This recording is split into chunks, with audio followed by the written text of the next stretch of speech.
जीवन की आखिरी सांस तक मैं इस प्रदेश के लिए समर्पित हूँ। कोई कितनी अटकलें लगा ले, कितनी अफवाहें फैला ले।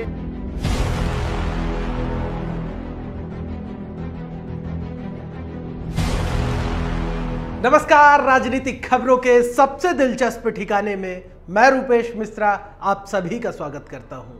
यह सियासत का दुपट्टा है यारो, किसी के आंसुओं से तर नहीं होता। जी हां, सियासत का ऐसा दस्तूर रहा है कि बगैर ये लाव लश्कर जलवा जलाल के अधूरी मानी जाती रही है। लिहाजा बगैर लाव लश्कर और जलवा जलाल के सियासत कैसी होती है, कोई पायलट से पूछे।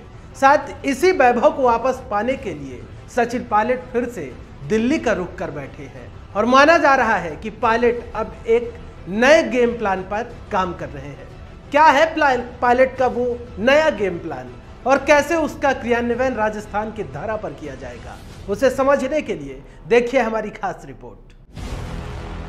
साहब, सियासत का लाव लश्कर जलवा जलाल से चोली दामन का नाता रहा है, लेकिन जब ये लाव लश्कर नहीं रहे तो कैसा महसूस होता है, ये सचिन पायलट से बेहतर शायद कोई नहीं बता सकता है।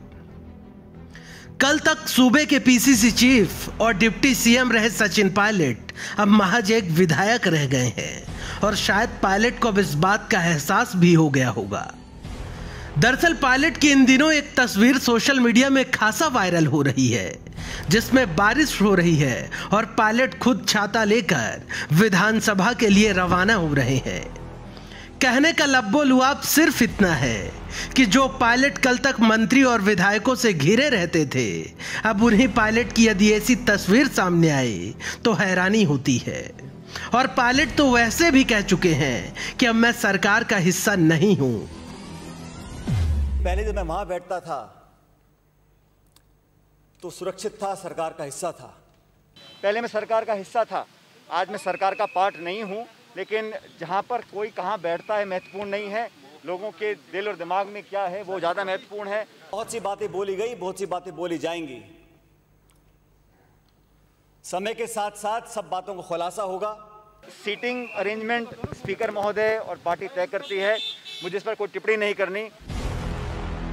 खैर, पायलट को इस बात का एहसास अब बखूबी हो गया होगा कि बगैर पद सियासत भी बेगानी सी लगती है।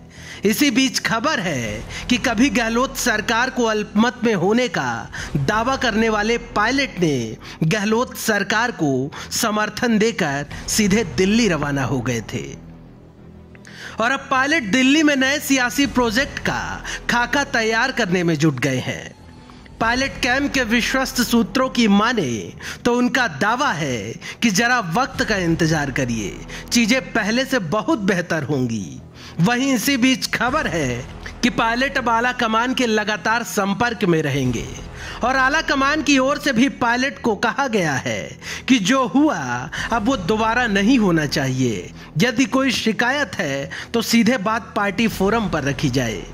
वहीं सूत्रों के हवाले से एक बड़ी जानकारी यह भी मिली है कि पायलट अब आला कमान के समक्ष अपने कैंप के लोगों की सीधे लॉबिंग में जुटेंगे ताकि पायलट अपने 19 वफादारों को गहलोत सरकार में अच्छी पोजीशन दिलवा सकें।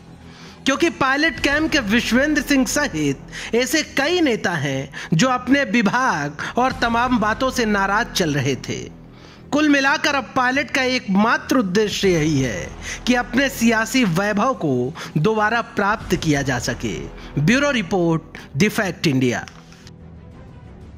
तो देखिए आपने हमारी खास रिपोर्ट कि कैसे सचिन पायलट अब लॉबिंग में जुट गए हैं कि जो उनके 19 वफादार थे उनको गहलोत सरकार में कैसे अच्छी जगहों पर बैठाया जा सके, उनके मनमाफिक बैठाया जा सके। क्योंकि पायलट कैंप के कई ऐसे मंत्री थे, नेता हैं, फिर चाहे वो विश्वेंद्र सिंह की बात की जाए, रमेश मीणा हो, तमाम ऐसे नेता हैं जिनकी नाराजगी थी कि उनको जो पोर्टफोलियो मिला है वो उनके हिसाब से नहीं है, वो इनसे ऊपर डिजर्व करते हैं। लिहाजा जो तमाम निगाहें हैं वो आला कमान पर टिकी हुई हैं कि आखिर आला कमान ने जो सुलह का रास्ता तैयार किया है उसका आगामी दिनों में कैसा असर दिखाई देता है। दोस्तों, कर फिर हाजिर होंगे सियासत की एक नई दिलचस्प खबर के साथ। तब तक के लिए नमस्कार।